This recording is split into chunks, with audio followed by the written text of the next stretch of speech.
Oke, baik. Di sini saya akan menjelaskan tentang cara membuat transaksi yang menggunakan proforma invoice. Pertama kita buat dulu satu faktur. Misalnya transaksinya 1 minggu yang lalu. Nah, kita buat penjualan. Misalnya pelanggan baru, kita langsung tambahkan namanya. Misalnya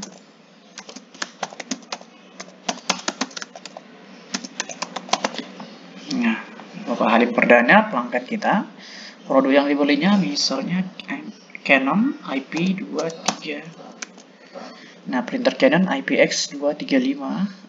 Adapun yang dibelinya itu misalnya sebanyak 10. Dengan harga satuan, misalnya satunya Rp600.000. Rp600.000, berarti dia harus bayarnya di angka 6 juta. 600.000.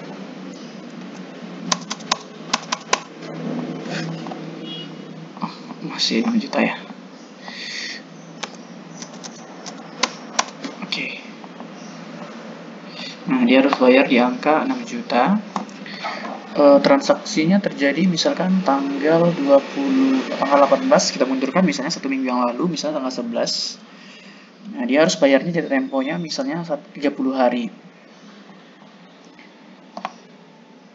Kemudian kita buatkan penjualannya.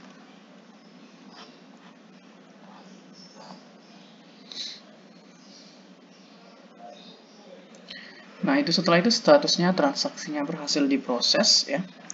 Nah, kita lihat di sini invoice tadi atas nama Bapak Halim Perdana. Kita mau cek di sini.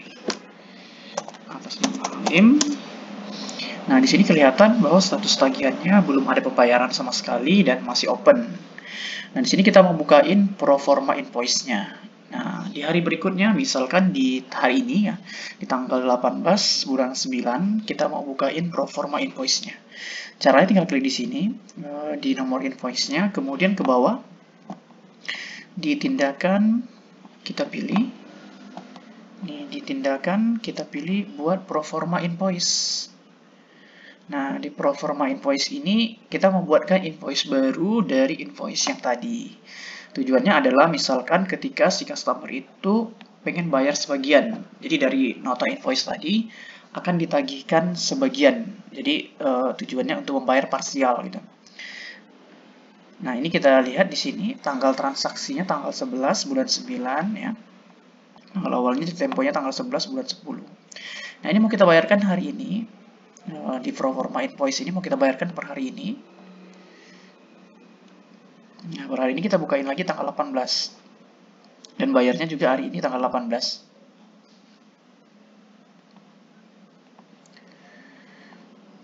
Oke, tanggalnya oke. Nah, nomor transaksi di sini nomornya muncul sendiri, nomor transaksi invoice-nya ya.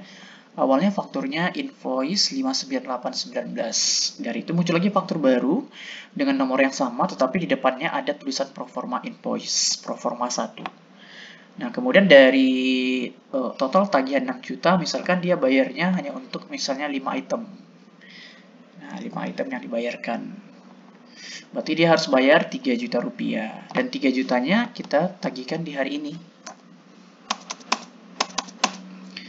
Nah, setelah 3 juta kita tagihkan, kemudian kita buat ini. Ini total pembayarannya 3 juta, berarti sisa tagihannya, sorry, ongkos pengiriman salah. Nah, ini salah, kita lewatkan, kemudian kita save dulu, kita create dulu 3 jutanya. Lalu setelah itu yang 3 jutanya kita bayarkan. Nah, 3 jutanya kita bayarkan, caranya klik tindakan, kemudian terima pembayaran. Nah, ini invoice yang dipecat tadi akan muncul 3 juta dan ini tidak bisa diedit lagi karena dia invoice-nya sudah kita pecah di awal. Jadi dia langsung ngikutin ketentuan harga yang kita pecah ya. Jadi dari invoice 59819 ini kita bayarkan 3 juta. Artinya kita udah bayarkan sebagian. Kita tinggal buat penerimaan.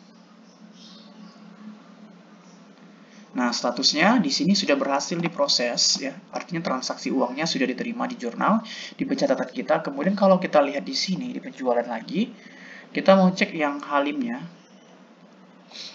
Nah, Nah, kalau kita cek invoice atas nama Bapak Halim tadi, sisa invoice-nya tinggal 3 juta rupiah lagi tagihannya. Karena kita bayar parsial dengan memecah invoice tadi. Nah, kalau kita cek lagi invoice-nya di sini, di bagian awal kelihatan sisa tagihannya 3 juta, total amount-nya 3 juta.